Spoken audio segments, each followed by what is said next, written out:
எல்லாம் அரசனுடைய கவனத்திலே நிச்சயமாக ஏற்றுக்கொள்ளப்படக்கூடிய சிறப்பாக அர்ப்பணிப்புணர்வோடு செயல்பட்டு வரக்கூடிய அரசு துறை அலுவலர்கள் அனைவருக்கும் இந்த தருணத்தில் என்னுடைய வாழ்த்துக்களை தெரிவிச்சுக்கிறேன். கடந்த 20 மாத காலத்தில் நம்ம ஆட்சிக்கு எத்தனையோ திட்டங்களை நம்ம தீட்டி இருக்கிறோம். அப்படி தீட்டி திட்டங்கள்ல 80% மேற்பட்ட பணிகளை நிறைவேற்றியும் காட்டியிருக்கிறோம்.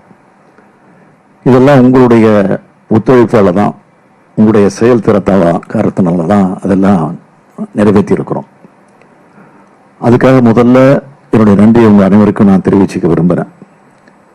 இந்த ஒத்துழைப்பை நீங்க தொடர்ந்து வழங்கணும், இன்னும் வேகமாக வழங்கணும்.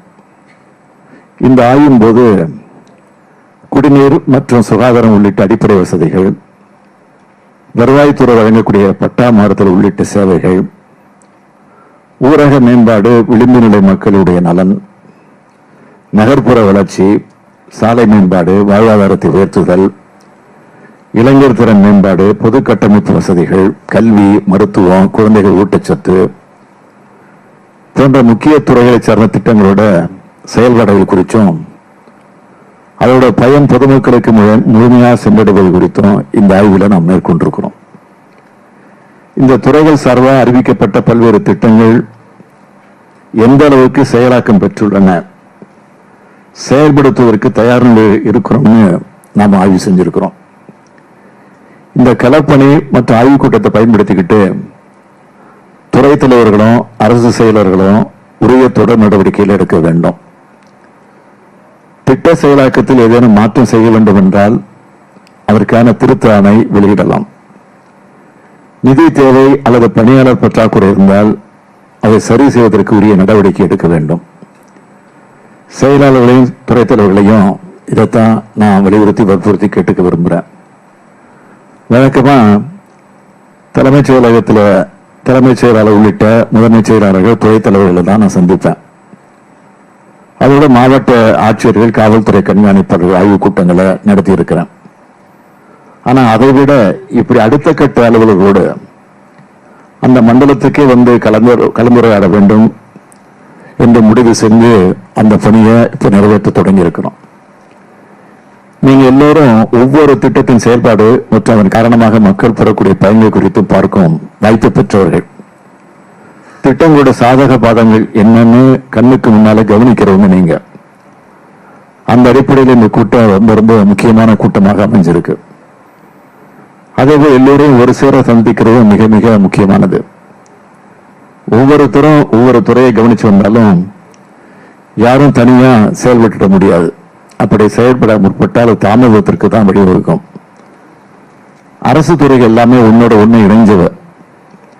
அதனால பலரும் ஒன்றிணைந்து செயல்படணும் என்பதுதான் அடிப்படையான வழிமுறை. உங்கள் பணிகளை எல்லாம் இணைக்கும் ஒரே விவரம் மக்கள் நலன். அதனை நீங்கள் மறக்கவே கூடாது.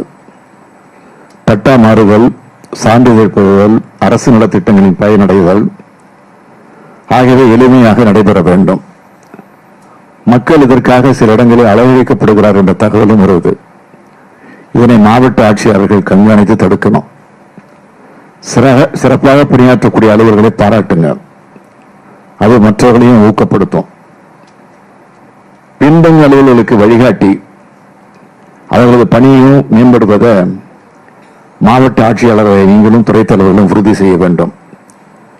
அனைத்து துறை வளர்ச்சின்னு இலக்கோடு தான் நாம் செயல்பட்டு இருக்கிறோம்.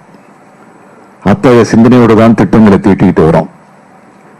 தமிழ்நாடு மக்களுக்கு அளித்த வாக்குறுதிகள், ஒவ்வொரு மாவட்டங்களுக்கும் வழங்கப்பட்டிருக்கக்கூடிய வாக்குறுதிகள், இதையெல்லாம் முதல் கட்ட அடிப்படையாக வச்சு திட்டங்களை தீட்டணும்.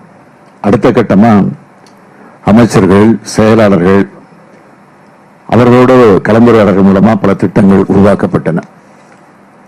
அதன் பிறகு சட்டமன்ற கூட்டத்தொடரில் வைக்கப்பட்ட கோரிக்கைகளோடு அந்த அடிப்படையில் பல திட்டங்கள் உருவாக்கப்பட்டுச்சு.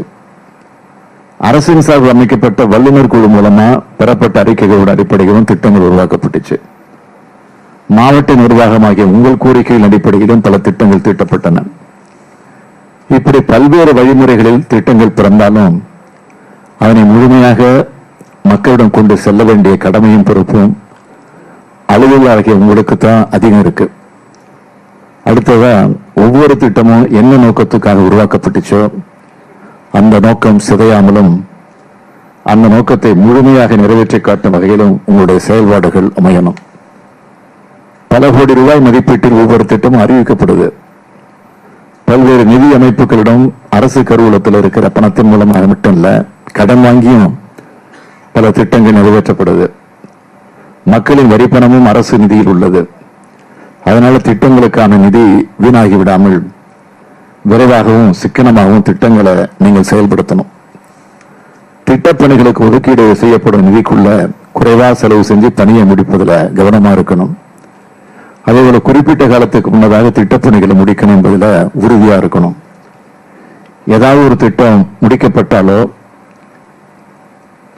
ஏதாவது ஒரு திட்டம் முடக்கப்பட்டாலோ சுணக்கமாக நடந்தாலோ அது அரசின் மீது விமர்சனமாக வைக்கப்படுகிறது.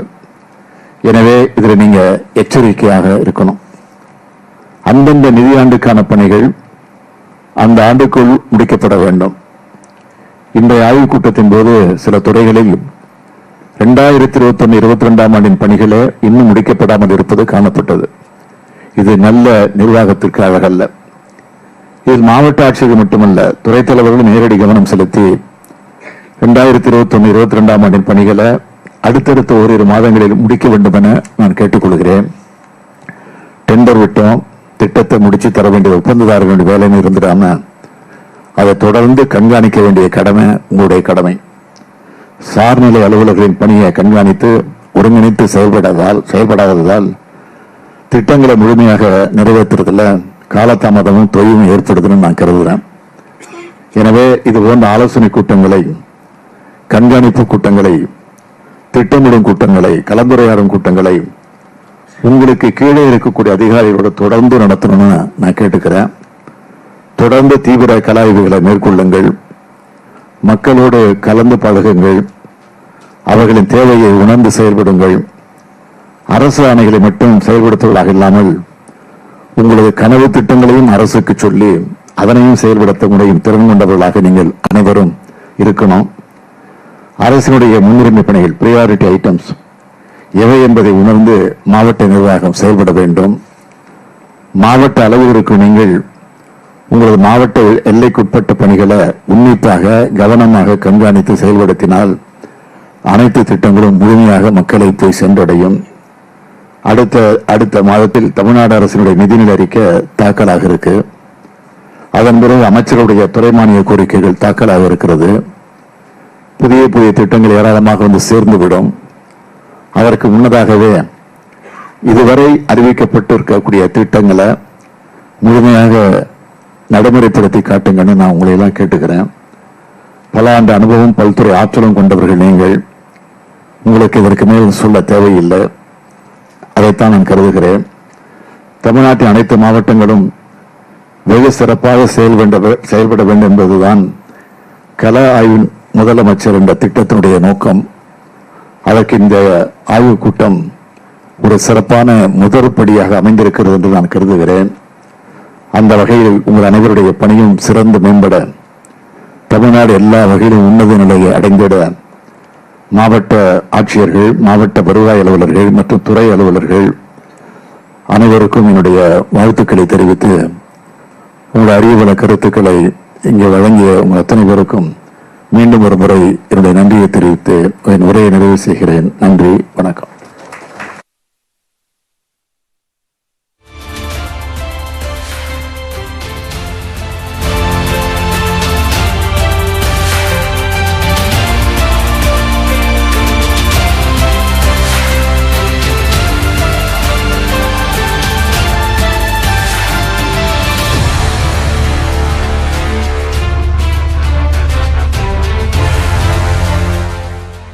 சென்னை மெரினா கடற்கரையில்